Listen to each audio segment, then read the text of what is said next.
میں یہ کر رہا تھا کہ پچھلے پر جو ہے نا، اب آپ کی زندگی، آپ 61ویں سالگرہ منا رہے ہیں اپنی، اور یہ سوچ کے منا رہے ہیں کہ میرے 61 سال خیر و عافیت کے ساتھ گزر گئے. تو بھائی جو گزر گئے اس کی بات نہیں ہے، آئندہ کی 1 سال گزرے گا یا نہیں گزرے گا اس کو سوچو. اس میں تو آپ بوڑھے ہو رہے، اس میں تو یہ بھی پتہ نہیں کہ آپ مرو گے زندہ رہو گے، کوئی بھروسہ نہیں ہے، مر جاؤ.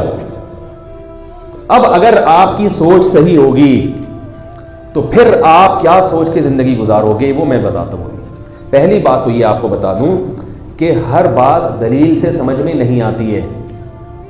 لوگ ہر چیز پہ مانگتے ہیں نا دلیل کی، یا آپ نے کہا کہ سالگرہ غلط ہے اس کی دلیل بتاؤ. آپ اگر تقوی والی زندگی اختیار کریں، شریعت کو فالو کریں، تو آپ کے دل میں خود بخود بعض دفعہ اللہ صلاحیت پیدا کر دیتا ہے جو حق اور باطل میں تمیز کر سکے.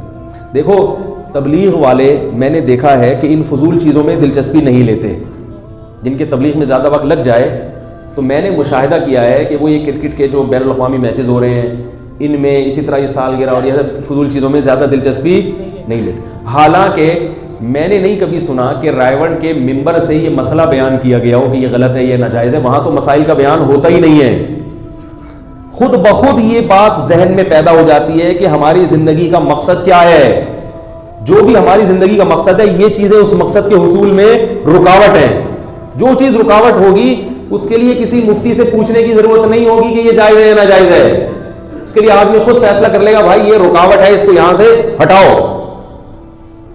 جب ایک زندگی کا ہدف ہوتا ہے، ایک مقصد ہوتا ہے، آپ نے اس مقصد کو اچیو کرنا ہے، وہاں تک پہنچنا ہے آپ نے، تو جو رکاوٹیں سامنے آئیں گی اس کے لیے آپ کسی مفتی کو فون کر کے نہیں پوچھو گے کہ یہ رکاوٹ ہے یا نہیں ہے، اس کو رہنے دوں یا ہٹاؤ. وہ ہٹاؤ اس کو یہاں سے، یہ وہاں تک پہنچنے میں کیا بن رہی ہے؟ رکاوٹ بن رہی ہے.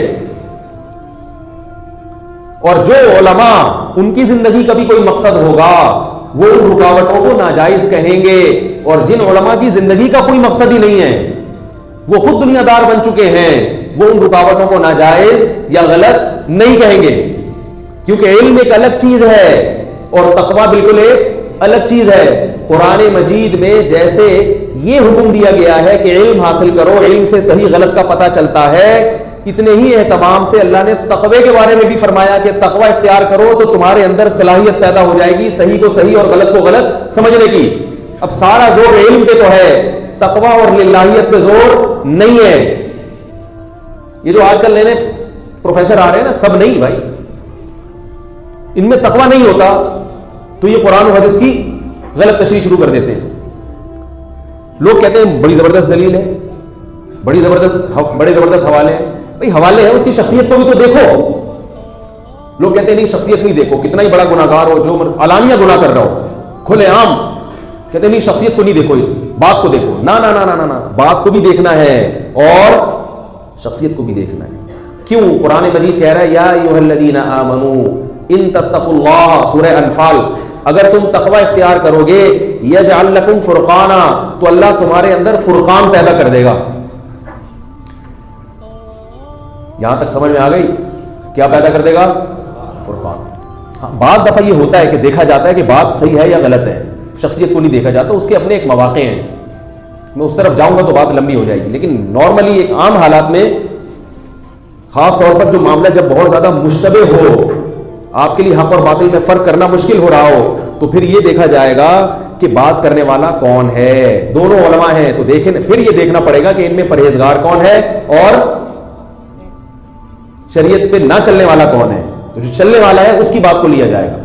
بعض دفعہ یہ بھی ہوتا ہے کہ شریعت پہ چلنے والا بھی غلط بات کر رہا ہوتا ہے، کم علمی کی بیس پر، کم علمی کی بنیاد پر.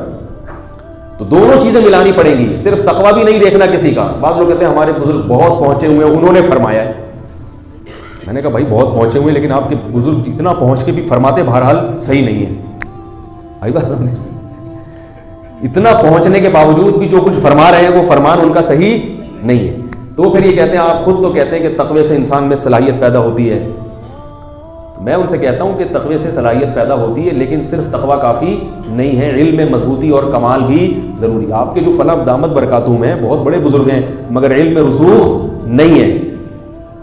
سمجھ رہے کہ نہیں سمجھ رہے؟ تو علم بھی ضروری اور ساتھ ساتھ تقوی بھی ضروری ہے.